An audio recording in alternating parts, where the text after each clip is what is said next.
We are 2 weeks away from me coming back to Kentucky.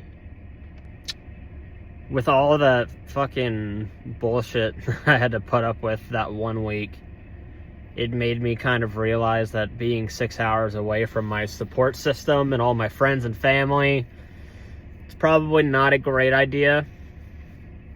And I really work too much here to develop any meaningful relationships with anybody on a personal level. But yeah, I put in my 2 weeks at both my jobs last week. Plus we have some family matters going on that I'm not going to get into too much. But with all that being said, I will be returning to Kentucky for the holidays, and then I won't be coming back to Illinois. It's time for me to move on. It's almost like all of the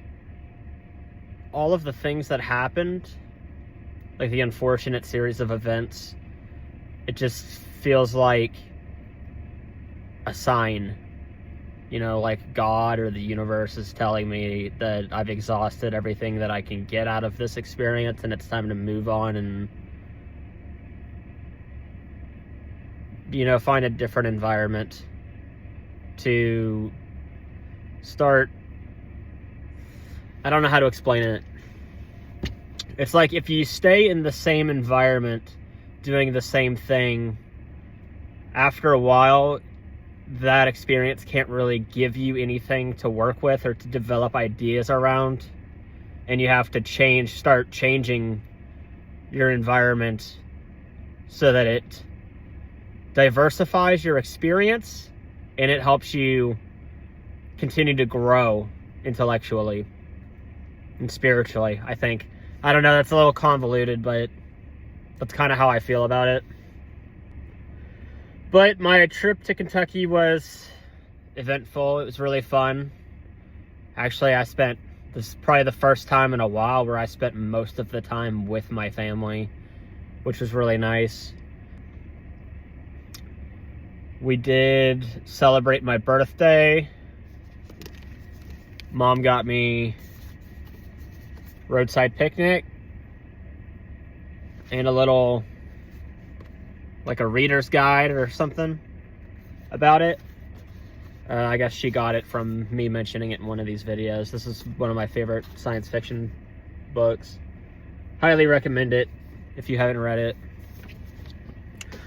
And then I also went to Black Swans, which is like a antique rare bookstore in Lexington, and I picked up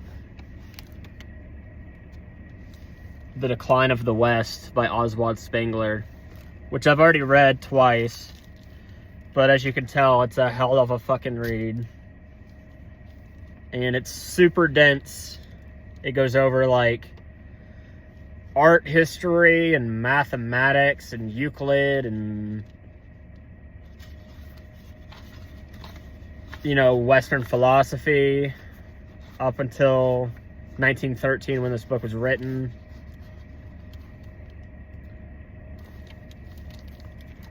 And it was a little pricey, but I'm pretty sure it might be the first English transition published. Like this edition here. I was trying to find the publishing date in here. Oh, I just found something. Hang on. I got too many books. What is this? I guess whoever owned this book before they sold it to Black Swan, this is like a program from a church that I just found in there. St. Andrew United Methodist Church, April 14th, 1985. So it definitely was published before 1985. Let's see, anything cool in here? Looks like John David Fowler died. Church family picnic. You are invited to celebrate the golden wedding anniversary of Joe and Opal Walker today. It might be a little late.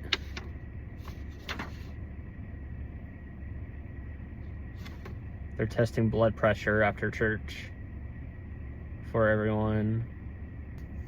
John Russell Bowles is in the hospital. John Mark Robinson was born March 23rd to Mark and Karen Robinson. And Michael Benjamin Stragg. I wonder if I could find these people and give this to them. That'd be funny. Our sympathy and prayers to Edwin, Richard, and Robert McClelland, the death of their father, Edwin R. McClelland.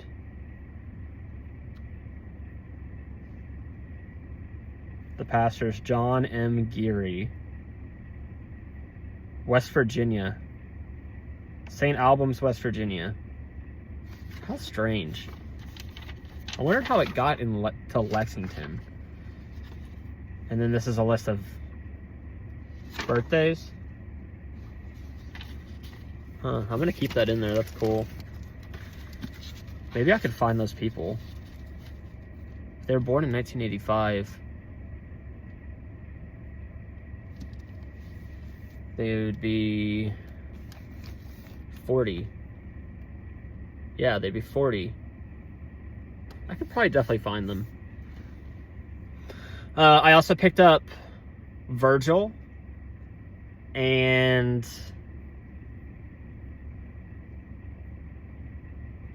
Oedipus Rex by Sophocles. Sophocles or Empedocles? I get them mixed up. And then I picked up Man and Technics, which is also by Spengler. It might even be here in the car. It's hard for me to keep up because half of my books are in Lexington and the other half are in my tiny little car. And then I picked up one other book. I can't remember what it is for the life of me, though. But it's either like a Greek tragedy or maybe it was Shakespeare. I don't know. On top of all of that, what am I reading right now? I started this today. Cyclonopedia by Reza Negarestani. He is an Iranian-American philosopher who was a student of Nick Land, who you've heard me mention, the Accelerationist. This book is really, really weird. It's like really well known for being difficult to read because of it's what's called theory fiction, meaning that it's like disseminating philosophic information and ideas through like a fictional narrative. But the way that it's written, like the entire first part that I read today is about a girl who is in Istanbul, I think, Turkey, and she's there to meet up with a person who doesn't actually have a name. They go by, I'll show you. They go by like this little snake symbol. I don't know if you can see it. Every time that person's referenced on the page, it's that little snake symbol, because that's what they go by. But she's there to meet him and he never shows up, so and under the bed in the room that she's got, like the hotel room, there's this box, and in the box there is the manuscript for this book. So it's like what's called metafictional, where like it blurs the line between fiction and nonfiction, like reality outside of the story and the reality inside the story. And it's like that. And basically the premise of the ideas in this book is that the sun is, and this is like from the philosophy of Georges Bataille to a degree, which is a huge influence on accelerationism and Nick Land and Reza Negarestani. But the sun is like a autonomous entity, and how do I put this? It's really convoluted. It's like, but it's so interesting the way that it's done. But like oil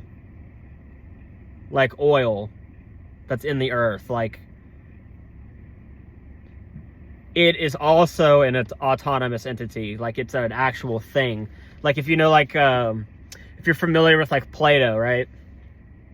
In Plato, we discover that in the world that we live in, we have things like cans, right? But the way that we experience this through the limitations of our human perception, this appears to us differently than how it is in the world. And these ideas it's called the Platonic forms. And these ideas are later brought into German idealism and revived through Immanuel Kant. But basically, the fundamental principle is that the cans exist in objective reality, but the way that we subjectively perceive them is different. So there's like what's essentially like a spirit world or a world of ideas, and then the physical reality that we inhabit it's only mediated through the limitations of our human perspective. Now, this book is basically saying, like, the physical object oil, the way that we interpret it or perceive it as an inanimate object is illusory, and it actually is its own autonomous, sentient thing that exists in idea or in spirit. And it's using humans as a way of self-manifestation, or a way to generate perpetual energy and to become a more powerful and existent thing in the world, the way that we perceive it. I know that it kind of... So basically the premise is that oil as like a god or a sentient entity or a divine being basically creates the conditions of the world that we live in, like the turmoil in the Middle East and the entirety of the human race, just as a way to bring itself into being, which is a really interesting concept. So yeah, I'm working through that. It's going to be very difficult. I might even try to develop a lecture series on this book because it's really popular, and I'm surprised that no one has done it yet. I couldn't even find a reader's guide or anything to this book, and reader's guides are a pretty common thing for books of like this difficulty.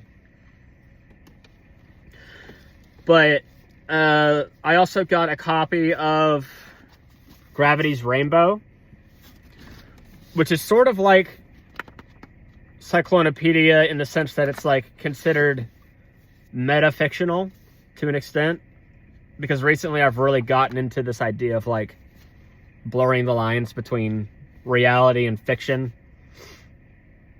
But this is also a very difficult book. From what I hear, it's one of the most highly quit books when people trying to read it. In fact, my Uncle Will said that he's tried reading it like 3 times and he never could. And that's why I also got a guide on how to read it or how to understand it, which is like literally the same thickness of the book itself. So I'm going to work through that. And then Infinite Jest by David Foster Wallace. It's definitely going to be probably the thickest book that I've read. This is also a really popular and a difficult book to read. David Foster Wallace is like the American philosopher. You've probably seen him pop up on like your Facebook or your YouTube. He was always wearing a bandana. He does like motivational speaking, and despite the fact that he committed suicide. What else? I'm gonna be having a going away party this weekend, probably at a bowling alley or something. I don't know how many people are gonna make it out. My insurance sent me a check for $17 for my car repairs, presumably, but so thank you. And then I got my new FOIC card. But this one is a concealed carry license. So I get to replace this one. I picked up a new winter coat. It is Islam camo from Russia. It's my favorite camouflage pattern. It's very similar to like a German Flecktarn, but it's a little different. But it's my favorite camo. It has been since high school. I've been trying to get some since high school, but ever since I've been, you know, an adult with money, it's really hard to come by stuff like this because there's always an import ban on, you know, military surplus from Russia for obvious reasons. So I bought this off of somebody from Armenia. I don't know how they got it, but I have it now, and it's the perfect fit. I was a little worried about it not fitting because the sizes in Russia are so weird. Like, my size in Russia is a 50-170. It's like, what does that even mean? But, got that. What else? I think that's about it. Yep, I will be moving back to Kentucky. And my plan is to live in Cincinnati or Louisville, because I still want to maintain a good amount of isolation where I can not be distracted. And I can focus on, you know, my academic and my artistic aspirations. But if I have another series of emergencies, I'm only an hour away or less from, you know, coming back home and getting a little release, you know. Plan on being there for, I don't know how long it's going to take, but the idea is that I'm going to be living there until I get the box truck. Basically get the box truck, put the insulation in it, put the door in the back right here to access it through the cab, and then put the solar system on it, which I still need the size. And to do that, I still need to figure out everything I'm going to be putting in it. So once I have all of that done, then I'll be moving down to Georgia. And I have a friend there named Aaron and his girlfriend Sally. He recently moved there so she could be closer to her family. And he's kind of all alone. All of our, you know, all of his friends live in Kentucky, because they're all my friends. So I figured I would probably need a change of scenery at some point. And so I'll be moving down there. I used to live there when I was in the Marine Corps. I was stationed at Fort Benning, and I really like Georgia. But yeah, so that's the plan. I'm excited to have a little break, spend it at home, have a little bit longer of a Christmas season. Since I will be leaving work on the 19th in 2 weeks. So I'll have an extra long holiday. And then I have I'll be staying at a monastery for a week at Yosemite Farms. It's a monastery in Nelson County, Kentucky, and I'll be staying there for a whole week. I don't know exactly what I'm going to be doing, but I'm going to be taking a vow of silence. And I think I'm going to be fasting for the whole week as well. And I'm basically going to be going to early church service, which I'm excited for, because it's like they do like the singing, like in the chapel, like a traditional like choir in Latin, I'm pretty sure. So I'll be doing service every morning, and then I'll be spending the days walking the grounds, contemplating, or, you know, reading. And I'm trying to decide what books that I'm going to take. But the idea is I'm going to be taking books, and then for part of the time I'll be reading my books. For part of the time I'm going to go to their library and read some of their liturgical exegesis. See what they have, read some of the Bible. And then, like, the way that I approach knowledge and, like, books is by, like, it's like kind of like pairing, like, foods, like cheeses with wines, you know? I like taking ideas that are really complex and weird, like this, because every time that you start absorbing information in your head, it kind of ruminate, or at least it does for me, it kind of ruminates, and then every experience you have around reading this, not only is the experience going to affect the way that you approach and understand this, but this is also going to affect the way that you approach and understand the world around you.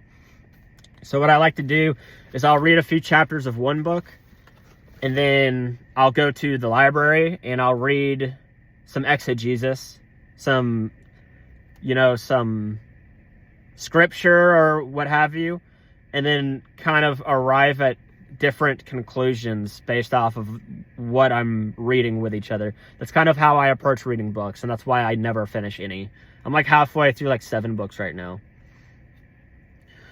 But I'm trying to decide which books I want to take. I don't know. So for Christmas, I'm asking for the Black Swan place that I went to. They have a 12-volume series of all of Plato's work, and it's all in the original ancient Greek. I might take that, and I might just work through as much Plato as I can in a week.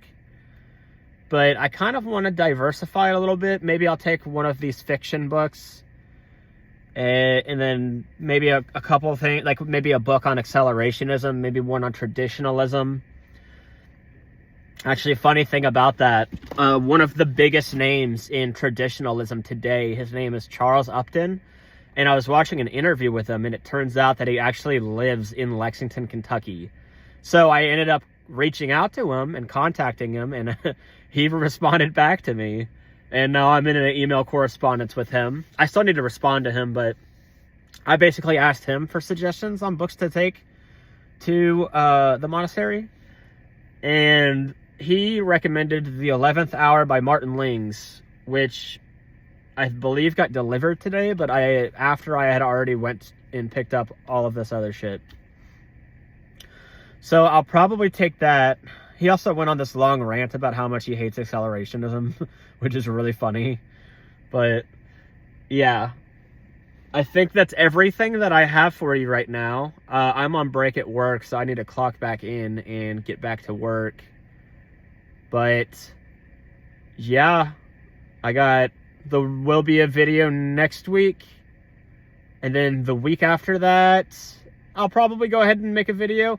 It's trying to decide. I think I'm still going to be making videos even though I'm living in Kentucky, because I know that some of you live in like Florida. Some of you also live in Kentucky, but I rarely have the chance to ever see. Like Scott, I know you watch my videos, and I appreciate your patronage. But I think I'm still gonna commit to making videos even when I'm in Louisville or Cincinnati. I kind of like doing it, but obviously a couple weeks around the holiday season, I'll probably not have videos come out. But until then, expect to keep having these weekly updates on the crazy things that I'm getting into and what I'm doing and what my hopes and dreams are, or whatever. All right. Love you. Peace out.